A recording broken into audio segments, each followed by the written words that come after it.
நான் ஆகாஷ்வாணி மெட்ராஸ் வானொலியில் பணியாற்றிய போது என் குரலை கேட்டு தெலுங்கு தயாரிப்பாளர் ஒருவர் என்னை பற்றிய தகவல்களை ரேடியோ ஸ்டேஷனில் கேட்டு அறிந்து என் வீட்டிற்கு வந்து என் படத்தில் நடிக்கிறீங்களா என்று என்னை அணுகிய போது அதற்கு பிடிவாதமாக மறுப்பு தெரிவித்ததுடன் எங்கள் வீட்டில் என்னை இனி வைத்திருந்தால் பிரச்சனையாகிவிடுமோ என்றெண்ணி உடனே திருமணமும் செய்து வைத்து விட்டார்கள். வயது 15 தான். ஒரே ஆண்டில் குழந்தையும் பிறந்துவிட்டது. ஆனால் வறுமையும் கூடவே ஒட்டி கொண்டது. முன்பு என்னை எங்கள் வீட்டில் வந்து நடிக்க கேட்ட அதே தயாரிப்பாளரிடம் கைக்குழந்தையுடன் சென்று வாய்ப்பு கேட்ட பொழுது, என்னம்மா நீங்க, திருமணமும் ஆகிவிட்டது, கைக்குழந்தையும் என்று வாய்ப்பு சாத்தியமே இல்லை என்றும் குடும்ப நிலைமையை நான் சொல்லிய போது என்ன செய்வது என்று அறியாமல் சங்கடமா இருக்கு என்று சொல்லிய அவரேதான் தன் தம்பி எடுக்கும் படத்திற்கு என்னை சிபாரிசு செய்து என்னை நடிக்க வைக்க ஏற்பாடும் செய்தார். எனக்கு பேரும் புகழும் கிடைத்து இன்றளவும் நான் பெருமையாக இருக்க காரணம் அந்த மரியாதைக்குரிய மனிதன் VN ரெட்டி அவர்கள்தான் என்கிறார் பெருமையாக. ஆனால் அதற்கு முன்பே கணவரிடம் நிலைமையை எடுத்து சொல்லிதான் வாய்ப்பு கேட்கவே சென்றேன் என்கிறார். அவர் தம்பி NTR அவர்களை வைத்து எடுக்க நினைத்த படம் சவுகார். அந்த படத்திற்கு தான் நான் சிபாரிசும் செய்யப்பட்டேன். அது மட்டுமல்ல, மற்றொரு பெருமையும் இருக்கு. இப்படம்தான் NTR அவர்களின் முதல் படமும் NTR அவர்களின் முதல் ஜோடியும் நான் தான் என்று சிலாகிக்கிறார் சவுகார் ஜானகி அவர்கள்.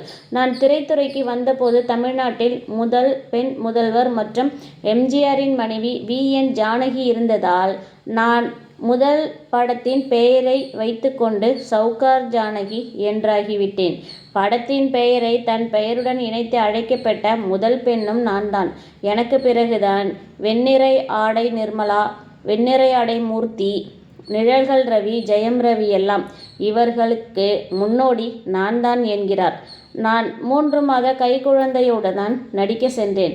இப்பொழுதெல்லாம் இருப்பது போல குழந்தையை பார்த்து கொள்ள ஆளெல்லாம் அழைத்து போனதும் இல்லை. குழந்தையுடன் சென்ற என்னை யாரும் எதுவும் சொன்னதும் இல்லை.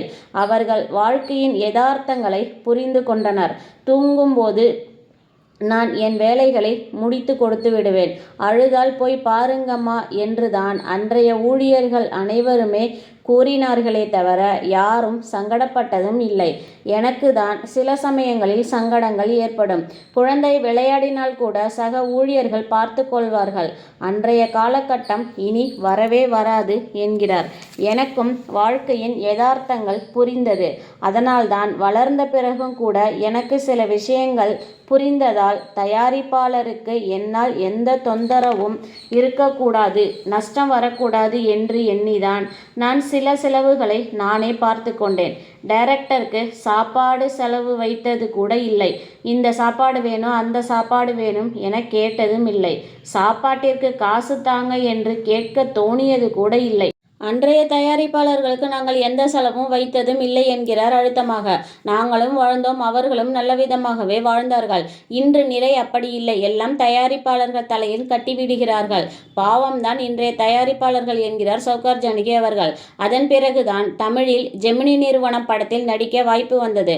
அந்த வாய்ப்பை எனக்கு வாங்கி தந்தவர் ஜெமினி அண்ணன் தான்.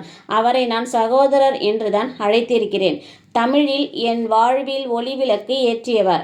அப்பொழுது அண்ணன் ஜெமினி அவர்கள் காஸ்டியூம் மேனேஜர். பிறகுதான் நடிகராக அவதாரம் ஏற்றார். தமிழ் சினிமாவில் 70 ஆண்டு கால பயணம். இன்றும் பெயர் சொல்லும் படங்கள் ஒளிவிளக்கு, மோட்டார் சுந்தரம் பிள்ளை, புதிய பறவை, உயர்ந்த மனிதன், குமுதம், இரு கோடுகள், காவிய தலைவி, ரஜினியுடன் தில்லுமுள்ளு, கமலுடன் பார்த்தால் பசி தீரும் என்று அனைத்து வெற்றியின் உச்சம் தொட்ட படங்கள். தீ, வெற்றி விழா, தெலுங்கு, ஹிந்தி என்று 1975க்கு பிறகு துணை கதாபாத்திரத்திற்கும் மாறியும் வலம் வந்தவர். தேசிய இந்திய திரைப்பட விருதுகள் குழுவிற்கு 2 முறை நடுவர் உறுப்பினராகவும் மாநில தெலுங்கு திரைப்பட விருதுகள் குழுவின் தலைவராகவும் பணியாற்றியவர். 2 நந்தி விருதுகள், கலைமாமணி விருது மற்றும் பத்மஸ்ரீ விருது, சிவிலியன் விருது போன்ற உயரிய விருதையும் பெற்றுள்ள இவர் நாயகியாக நடித்த அதே காலகட்டத்தில் கொஞ்சமும் யோசிக்காமல் தங்கை, 2வது நாயகி கதாபாத்திரங்கள், நெகட்டிவ், புதிய பறவை படத்தில் கிளப் டான்சராகவும் நடித்து புகழ் பெற்றவர் இந்த சௌகார் ஜானகி அவர்கள். இவர் அதிக அளவில் சிவாஜி, ஜெமினி, ஸ்ரீகாந்த் போன்ற நடிகர்களுடன் தான் நடித்து புகழ் பெற்றும் இருக்கிறார். அத்துடன் அழுகாச்சி பாப்பா என்றால் அது சௌகார் ஜானகி. கியூட், பர்ஃபெக்டா பொருந்தி இருப்பார். அழுகை கேரக்டரா, கூப்பிடுங்கப்பா அந்த சௌகார் ஜானகிய என்றளவில் பெருமைக்குரியவராகவே இருந்தார்.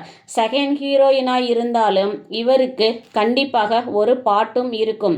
ஒளிவிளக்கு படத்தில் வரும் இறைவா உன் மாளிகையில் பார்த்த ஞாபகம் இல்லையோ, மாலை பொழுதின் மயக்கத்திலே, அடுத்தாத்து அம்புஜத்த பார்த்தேலா, புன்னகை மன்னன், பூவிழி கண்ணன், மியாவ் மியாவ் பூனைக்குட்டி போன்ற பாடல்கள் மீண்டும் மீண்டும் இன்றைய நிலையிலும் கேட்கக்கூடிய பாடல்களே.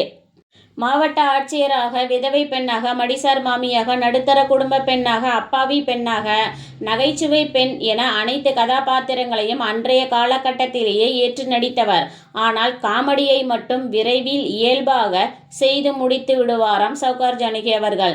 திரைப்பட உலகில் தைரியமாக, யதார்த்தமாக இருந்த வெகு சிலரில் சௌகார் ஜானகியும் ஒருவர். ஒரு நேர்மையான அணுகுமுறை இவரிடம் இருக்கும். அதனால் அனைவருக்கும் இவரை மிகவுமே பிடிக்கும் என்கிறார்கள் திரை வட்டாரத்தில். பெட்ரோல் செலவு, காஸ்டியூம் செலவு, சாப்பாடு செலவு என அனைத்தையும் தனது சொந்த செலவிலே ஏற்றுக்கொண்ட ஒரே நடிகை என பெருமைப்படுத்தப்படுபவர்.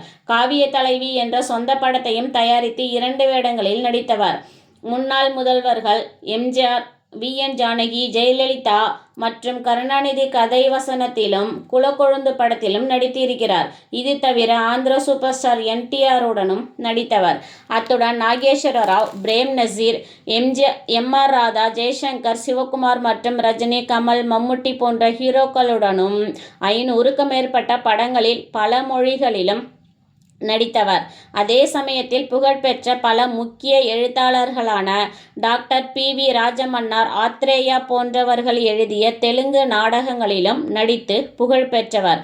இவர் நடித்த நாடகங்களே கிட்டத்தட்ட 300க்கு மேற்பட்டு இருக்கும் என்கிறார்கள். தலைக்கணம் இல்லாத இயல்பான குணம் படைத்த நடிகை என்கிறது திரை வட்டாரம். இவரின் பேத்திதான் நடிகை வைஷ்ணவி. அண்ணாமலை படத்தில் ரஜினி அவர்களின் தங்கையாக நடித்திருப்பார். நடிகர் திலகம் அவர்கள் எப்பொழுதும் என்னை பொது இடங்களில் மிகைப்படுத்தி பாராட்டுவது வழக்கம். நான் மகிழ்ச்சியடைந்தும் இருக்கிறேன். அத்துடன் நாங்கள் இருவரும் சேர்ந்து நடிக்கும் படங்களின் காட்சிகளை, ஒத்திகையை சேர்ந்துதான் பார்ப்போம். இன்று இருப்பது போல் அன்று எந்த நடிகராலும் சரி, சக ஊழியர்களாலும் சரி எந்த தொந்தரவும் இருந்ததே இல்லை என்கிறார். அன்றைய மனிதர்கள் கண்ணியம் தவறாதவர்களாகவே இருந்தார்கள். சமீப கால நடிகரான சந்தானம் மற்றும் கார்த்தி, ஜோதிகா என்று தற்பொழுதும் கலைப்பயணம் தொடர்ந்து கொண்டேதான் இருக்கிறது சௌகார் ஜானகி அவர்களுக்கு. இப்போ என்னவோ மீ டூ, அட்ஜஸ்ட்மெண்ட் என்கிறார்கள். எங்கள் காலத்தில் எல்லாம் அப்படி என்றால் என்ன என்றே எங்களுக்கு தெரியாது. எங்கள் காலத்தில் எல்லாம் மரியாதைக்குரிய ஆட்களாகவே இருந்தார்கள். எங்கள் தொழில் எங்களுக்கு தெய்வம். கண்ணியமாகவே நடந்து கொள்வார்கள். அத்துடன் என்றோ நடந்ததை இன்று ஏன் பேசுகிறீர்கள்? இதனால் இன்னும் கேவலமாக தான் பேசுவார்கள். இங்கு யாரும் புரிந்து கொள்ள மாட்டார்கள். அன்று என்ன செய்தாய் என்று தான் பேசுவார்களே தவிர ஒரே செய்திதான். இங்கு ஆண்கள் பேசினால் ஒன்று, பெண்கள் பேசினால் ஒன்று. உங்கள் வாழ்க்கையும் வீணாக வாய்ப்பு உள்ளது. இன்றைய நிலையை புரிந்து கொண்டு வாழுங்கள் என்கிறார் சௌகார் ஜானகி அவர்கள். 90 வயதிற்கு மேல் ஆகிவிட்ட நிலையில் பெற்றோர், பாட்டி என 6 தலைமுறைகளை கண்ட பெரும் பாக்கியசாலி இந்த சௌகார் ஜானகி அவர்கள். தொடர்ந்து இணைந்திருங்கள் கண்மணி தகவல்கள் சேனலுடன். நன்றி.